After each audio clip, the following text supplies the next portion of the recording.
thing's heavy.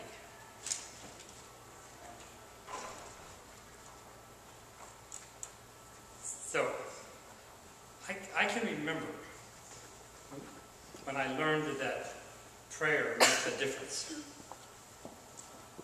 It was literally more than 50 years ago, which means I'm over 50. Are any of you guys 20 years old, 19 years old or younger? All right, so I'm at least 3 times your age. Whoa, that's like old. But what I want to say is, the older you get, the harder it is to remember way back when. But I can remember crystal clear when I learned that prayer makes a difference. So I was just barely 6 years old. It was the end of September in 1960. Yeah, and my brother was 7 years old. He's 13 months older than me. And my little sister had just been born. And we came home from school, and we had this big old house. It was haunted. I'll tell you a story about that someday. And we walked up the steps. We had this great big door. We walked in. There's a huge hallway in this house. And on the left side, my father, who was 40-something, I could figure it out. He was 40-something at the time, was sitting in a chair, and he was crying. And this had a huge impact on us as little boys, 6 and 7. There my dad sat, and he was crying. He just waved to us like this. We went over, sat up on, I got on one knee, and my little brother got on our brother Jerry got on the other knee. And he looked at us, and he was almost sobbing, which is really weird. You ever heard your father sob, like a crying, whatever. And he said, "Your mother's gone." And it didn't sound like she died. It just sounded like she went somewhere. He said, "Your mother's gone, and she's not coming back." And we didn't know what to make of that, except that evening at dinner, my mother wasn't there. Next morning at breakfast, she wasn't there. And then we came home from school, and she wasn't there. And day after day, my mother was never there. And then we figured out that's what he meant. She left, and we're just little people. We didn't know what to do with it. My mother was gone, but my dad was always there. And after, I don't know, a week, it's probably 2 weeks or so, my dad called all the brothers and sisters. I have 2 brothers, 2 older brothers, 2 older sisters, and a baby sister. And so there were 6 of us. He called us into the dining room, and we sat down there, and my dad, he was all sad and choked up because he said, "This is so hard for me to take care of all 6 of your children." My older brothers and sisters, they're almost teenagers, so they were pitching in, but it was still hard. He said, "It's so hard for me to take care of all you guys. I just don't know how I can do it." He said, "Don't worry, I'm not leaving. I just don't know how I can do this." And so I think what we want to do, this is the first time my dad ever said this, is I think we should pray that your mother come back. And we didn't know what that meant. But okay, Billy, we'll start with you. Whoa, I was only 6. I had no idea what to say. I'd never heard a prayer before. I didn't even quite grasp what it meant to pray. What do you say? Who do you say it to? I didn't know what to do. But he said, "We'll start with you because you're the youngest." And so I just I can remember, I said, "Dear God, please bring Mommy home. Amen." That's pretty good for a 6-year-old, I thought. I didn't know what. And then my brother said the same thing, and then each of my brothers and sisters in turn said the same thing. And my dad said, "Okay, let's go." We all went to bed. The next morning, the very next morning, I heard screaming going on. Whoa, what's going on? So I get up, I run. We had this 2-story house, and this huge banister. I slid down the banister, and all the way down the banister, I could hear them saying, "Mommy's home, Mommy's home, Mommy's home." Came down the banister, I ran to the hall, turned left, then back into the same dining room, and there my mother stood. And we had a big white wall. She stood in a black dress. She was real thin. She stood right there. And my mom came back. I thought, "Oh my goodness, look at that." If you pray, something happens. If you ask God to, and this is a 6-year-old mind, right? If you do something, something happens. If you pray, look, we get a response to that. And it occurred to me that there is some Santa Claus-like figure who listens to what we say and responds accordingly. And he sent my mother back. But what happened after that was, and this is weird, and I still don't get it. I'm old, and I've already lost one brother and one sister, so I can't ask them. But from that time on, every time there was something in my family that went on, my brothers and sisters would ask me to pray. That wasn't fair. I wasn't anybody. I didn't go to Bible college or nothing like that. At the time, I was just a kid. But they always made me pray. And whenever there was a Bible question, they would make me answer it. Well, I don't know. I've never read it. But then I'd go look for the answer. And when I was eighth grade, that's back when they didn't have junior high school, just had elementary school and high school. So it was 1st through 8th grade was our elementary school, or whatever, elementary school, I guess we call it. And then 9th through 12th. So I only went to 2 schools until I got out of high school. And so when I was in 8th grade, we had a VBS kind of thing. It wasn't a VBS, we didn't call them that back then. But they got the older kids, and I was the older kid. They said, we want you to read something from the Bible. Well, why did they keep doing this to me? And so they actually gave me something to read. So we had this big service, and it was an old high church, Lutheran church it was. And everybody was sitting down there, and we were up in the balcony, and I can still vividly see this. So I was 12 years old, so it's 45 years ago. Wow.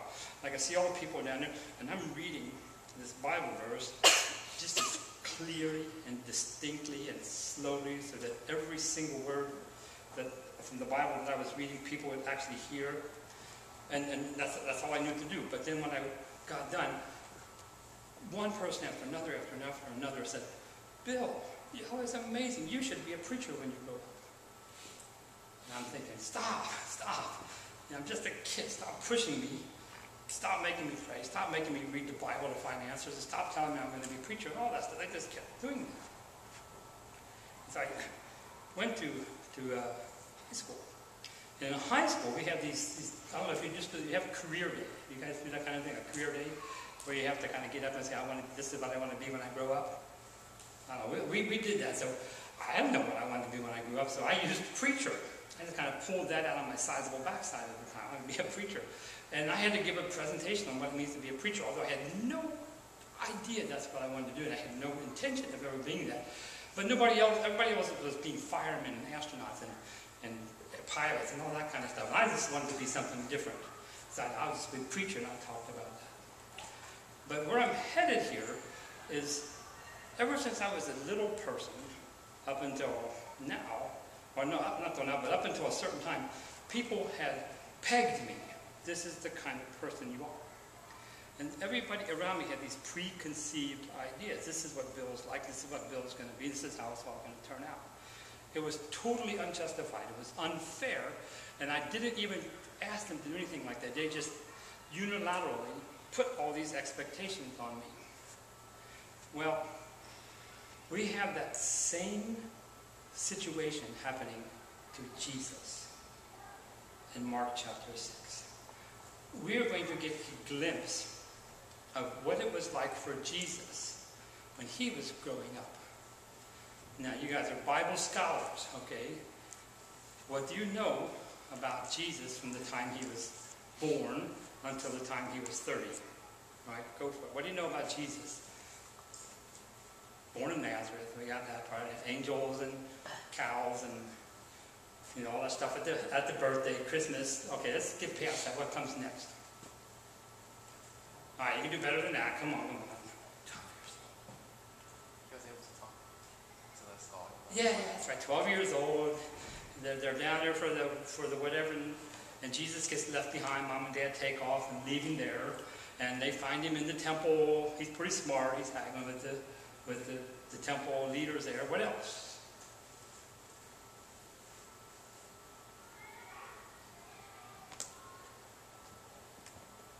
Come on. Okay, there's nothing else. Right? There's nothing else there. The next thing you know, he's 30 years old. He's not true. Not true. We have another picture of Jesus in between the time he was 12 and the time he was 30. Brian says, not in my Bible. Right? But it is. Jennifer says, no, not in my Bible. Amy says, no. Yeah, there is. There's another picture. Think real hard. Where else can we see a picture of Jesus between 12 and 30 years old? All right. I forgot my gizmo.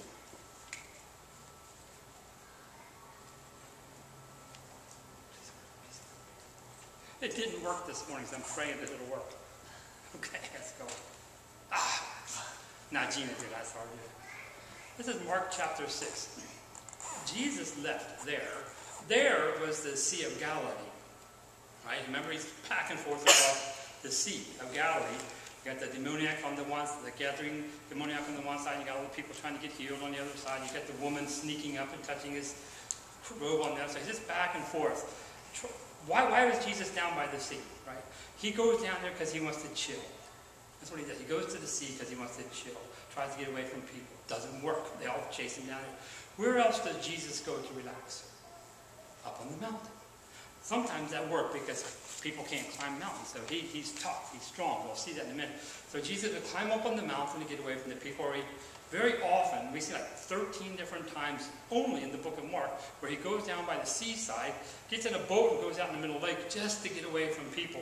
Well, it wasn't working at this time, so Jesus left there, the seaside, and he went to his hometown. Now, why do people go home after they've been away for a long time? Yeah, we go there to relax, to chill, to get away from it all. So, it doesn't say that here. He went home to relax. We can guess, or it might be something else. But he goes back hometown, which is Nazareth, which is nowhere, like way out in the sticks. I mean, if you ever look at a map of Israel, it kind of comes down, there's a little hump, and it goes down like this, right? You got the Sea of Galilee, and the Jordan River, and the Dead Sea. You see it? So here's the Sea of Galilee.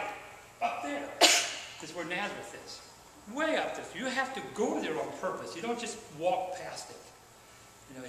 It's like living in Sunnyvale and you have to go to Marin County. You actually have to go there to be there. It's way up there. So he goes to Nazareth and takes his buddies with him. He's accompanied by his disciples. We learn something about Jesus. Jesus wants to escape, and he wants to take his friends with him. Jesus cares very deeply about his people. And then the Sabbath came. Sabbath is the Jewish day of worship, right? Saturday. And he began to teach in the synagogue. Now, we can't see this so clearly in English, but we always see it, and we can see it in Greek. When the Sabbath came, he began to do something that he usually does. So we see a habit of Jesus. On the Sabbath, he was in the place of worship, teaching. So there are two things he always did on the day of worship. One, he was there worshiping, and he would be teaching if he had that opportunity. So when we ask the question, how can I be like Jesus? We're going to answer with the question, when there is a worship experience, we will be there. Because that's what Jesus did. And if we have the opportunity to teach, we will do that. Because that's what Jesus did. And so he's in the Sabbath. When the Sabbath came, he began to teach in the synagogue. And many who heard him were amazed. Now, remember, he's in his hometown at the home synagogue, hanging out with people that he had grown up with. And then there are older people whose yokes he built, whose plows he built, whose houses and roofs he nailed on. These are people who saw Jesus when he was a little bitty guy, all the way at the time he grew up. And they were amazed at him. Now, in the book of Mark, there are several words for amazement. I've mentioned this before. This word, amazement, means they were flabbergasted. They ran out of words to say things about him. The expression is similar to having an inner tube with air in it, and you let the air out. And just every word of emotion, everything that they could possibly say, had spilled out again and again and again. This is the ing form. But they were not amazed at how wonderful he was. They were, where did this man get these things? Oh, what's up with this? What's this wisdom that has been given him? What? Oh, who does he think he is? That he can be so wise and tell us what to do. Sounds like family, doesn't it? What are these miracles he's performing? So they hadn't seen anything. They'd only heard of it. It sounds rude because it is. It sounds abrupt because it is. These people are blasting Jesus. Question after question after question. Isn't this the carpenter? Yo, didn't you fix my cart when my cow broke it down or whatever? That's exactly what they're saying. Isn't this, and this is, you don't catch this, isn't this Mary's son? And the brother of James, Joseph, Judas, and Simon? And aren't his sisters here? You get this question after question. And they took offense at him. Now, back to, isn't this Mary's son? Can you hear what they're saying here? We don't know who his daddy is what they're saying to Jesus. We don't know who your dad is. They're calling him illegitimate. Mary had messed around. And we don't know who the father is. We know who his brothers are because there's Mary's kids. This is Mary's kids and this is his half-brothers. But we don't know who the father is. You see what they're calling him here? This gets pretty crude, as crude goes. Right? Is everybody following me here? I'm tempted to use a very bad word. I don't want to do that.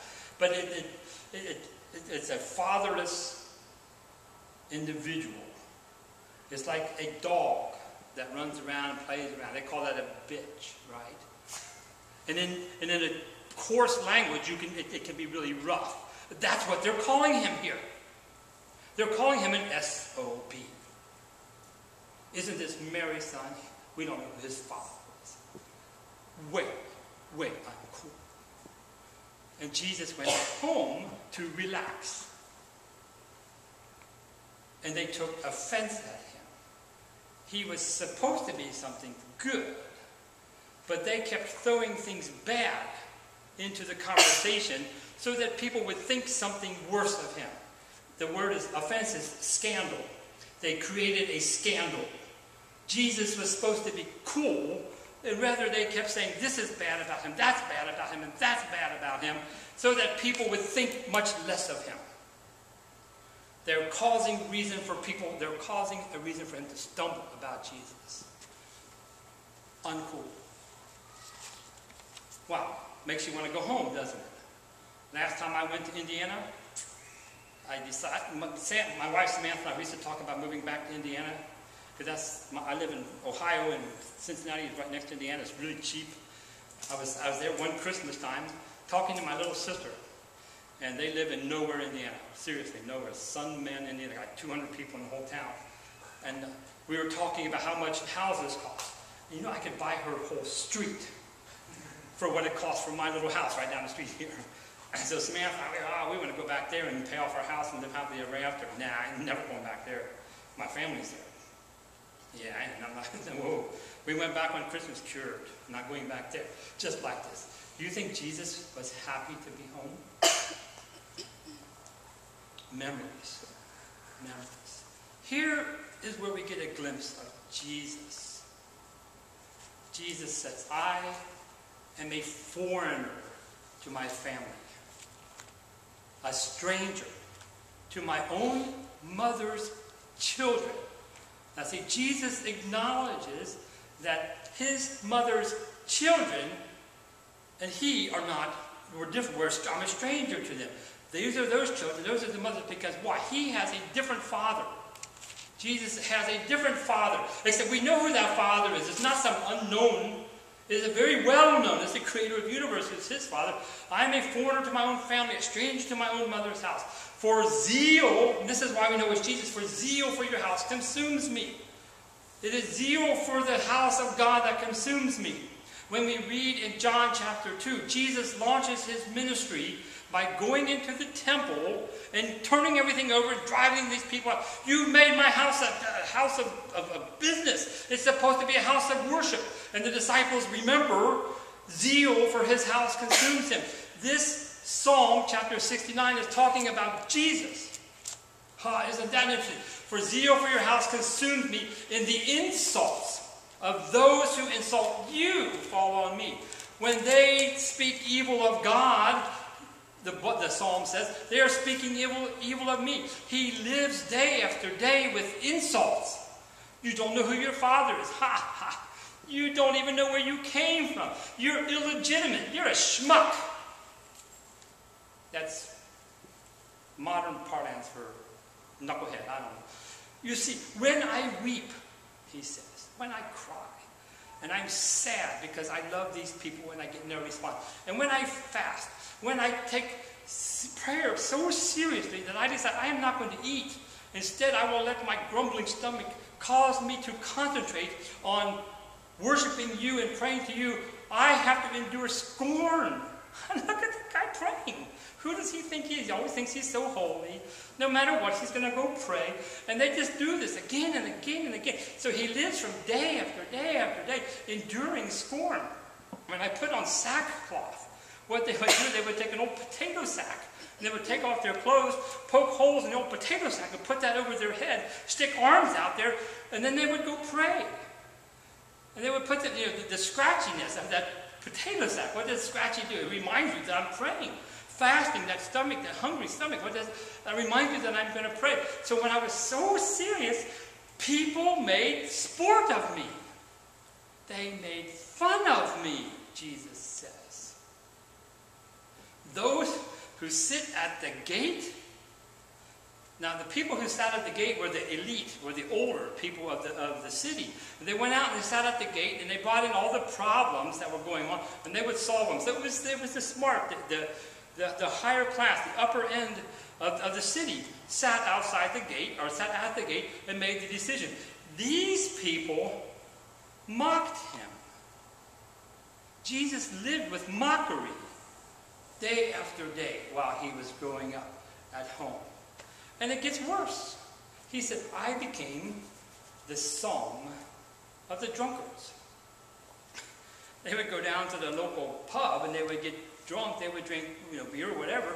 And they would start singing in the streets. And they didn't know what to sing about. So they sang about the guy who loved God more than everything, who went to the house of prayer and prayed like nobody else prayed, and just made fun of him in their drunken songs. And Jesus lived with that day after day after day after day after day after day until he was 30 years old. And finally he left to begin his ministry. Jesus was pegged as someone who would love God above all else. Someone who would pray. Someone who would love everyone else above all else. And they made fun of him for that. So Jesus says to the people in the synagogue, this is his buddies, right? This is the families. This is his school teachers and all these people who saw him grow up. A prophet is not without honor except in his hometown, among his relatives, in his own home. He says, by far the hardest people to minister to, the hardest people to witness to, the hardest people to share Jesus, not Jesus, to share eternal salvation with, the hardest people to give the truth to are your relatives and those people in your own home. We got to get that, don't we? I don't know about you guys. Maybe you all get along with your family all the time. Nah, we don't. That didn't happen the other day. Sometimes we just, family's the hardest part. Jesus. And then this verse surprised me. It says he could not do any miracles there, except lay his hands on a few sick people and heal them. Whoa, wait a minute. Jesus is God, and he can do anything. No, he can't. Because he couldn't do any miracles there, except for a few minor miracles. As if there were such thing as a minor miracle, right? People, they wouldn't even bring their sick people to him. Do you remember the woman who sneaked under there and just touched his robe? They were dragging people from here, there, and everywhere. These people wouldn't even bring their sick people to see Jesus, even he could heal them. And so we get a glimpse of the limitations that God put on himself when he became a man. God, who could do anything, as in create the universe, could not do miracles. Because in the book of Mark, we find that miracles are always a response to our faith. We say, if I could see a miracle, I would believe. The book of Mark teaches us if we believe, we will see miracles again and again. He could not. There's another one that's surprising. Look at this. Jesus was amazed at their lack of faith. Well, what's up with that? Doesn't God know everything? Well, sure he does. No, he doesn't. Not when he became a man. We see the self-imposed limitations. You know, here in America, I have a right. I can do that. I have the right. I have a right. Jesus not only had the right, he had the ability, but you can see how he limited himself. Isn't that interesting? He was stunned. The word is dumbfounded. Dumb, not meaning stupid dumb, but dumb and unable to speak. They found him to be unable to speak. Because these people's stupid receptivity, they were unable to accept him for who he was. Wow. Have we ever seen Jesus more in his human form than when we see him at home with his family? What kind of Jesus?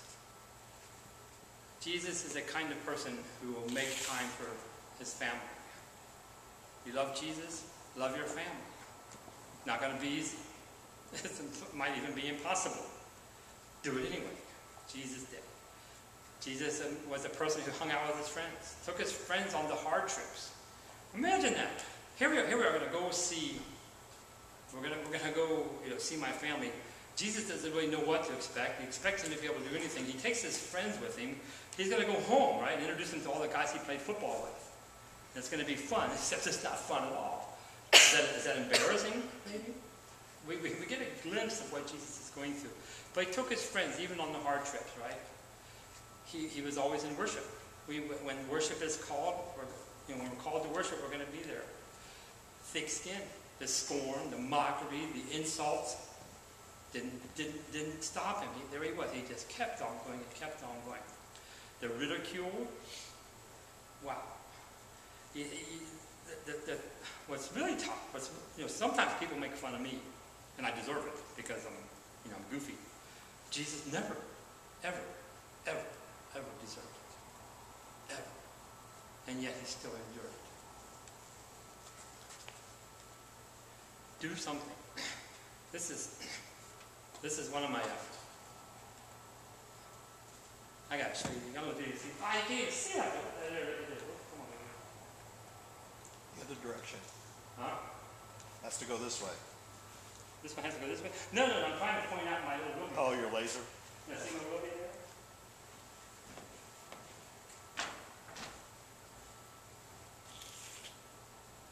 See? No. Oh, you got it. That's so fun. You don't see the little guy sticking his nose out here? Never mind. I'll just have fun all by myself here. Yeah. You don't see it? Joanne, come here. No. I see it. You see it? Yeah. All right, we'll say ha ha ha or something like that. I see your nose. You see my nose. So, Jesus went into Nazareth, and he had a plan in mind, right? Jesus had a plan in mind. And his plan was to reach his family, reach his buddies, reach all the... He was going to work his email list, all these people he did business with all his life. He was going to work that. It ended up not being able to do anything, or almost nothing. And so, what I see here is Jesus had a plan that totally did not work out the way he intended it to. And still, he did something.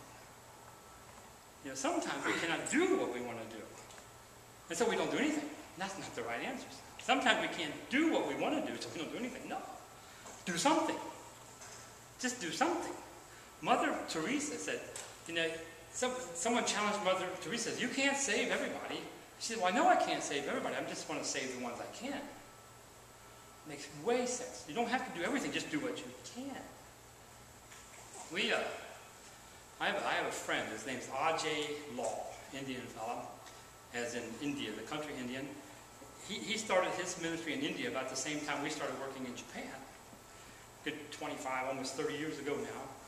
Well, Ajay, their ministry now has well over 700 preachers, some 150 outposts, and more than 150,000 Christians that they've brought into the kingdom over the last 25 years. Wow. From 0 to 700 preachers to 150,000 Christians. We teamed up with our mission in Japan. You know, we weren't very big, but Japanese money would go a long way. The Japanese yen is very strong. And so what we did, we teamed up with them. And our mission in Japan, we would send money to them through various means. I can tell you that it's a long story. But what we would do with this money, we would buy children who had been sold into slavery. And we'd buy them back, one by one. Right? So the Saudis would come in and they would buy little Indian infants for $15. You could buy a baby for $15. And they would take them back to their home country, and they would physically, with rope, tie them to the back of camels. And it would frighten the baby would cry, ah!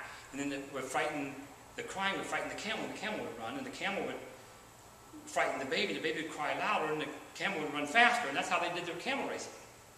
And then when they were done, they just discarded the baby because it was dead. Dead baby, who cares, $15. When we found out that this was going on, we started buying them back, one by one. A very good friend of mine said, you can't buy all the children in India. I said, I cannot buy all the children, but I could buy some of them. And so we bought some of them. We kept returning them. So we've been doing this for about 25 years. More than half of those 700 preachers that Ajay has were children who we bought back 25 years ago. And now they have grown up. And now they were slaves. We redeemed them, literally. We paid money and bought them back, restored to them home, educated them, and now Indians are telling other Indians, don't sell your children. Wow, that's kind of cool, right? So, you know, we are fast food Americans, we are fast food Christians. We want results now. If we look at it over the course of generations, we can change the world. We really could do that. So we teamed up with Ajay. But where I'm going here is Ajay tells a story that about 80 or 90 years ago, there was an old woman, probably 64 or 5 years old. I mean, I'm almost that old, and that's not old anymore. But she's 64, 65 years old. It's the early 1900s, 1920, 30, there was a huge famine in India. And so this woman, at the most inopportune, make that the worst possible time, decided that she wanted to go to India and become a missionary.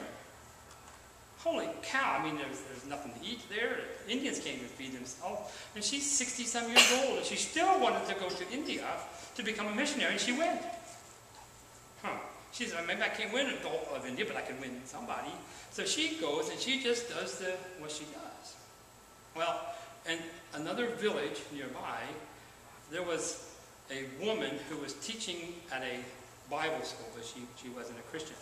But she was teaching there at the Bible school, and then she decided, well, I do want to become a Christian. And she did.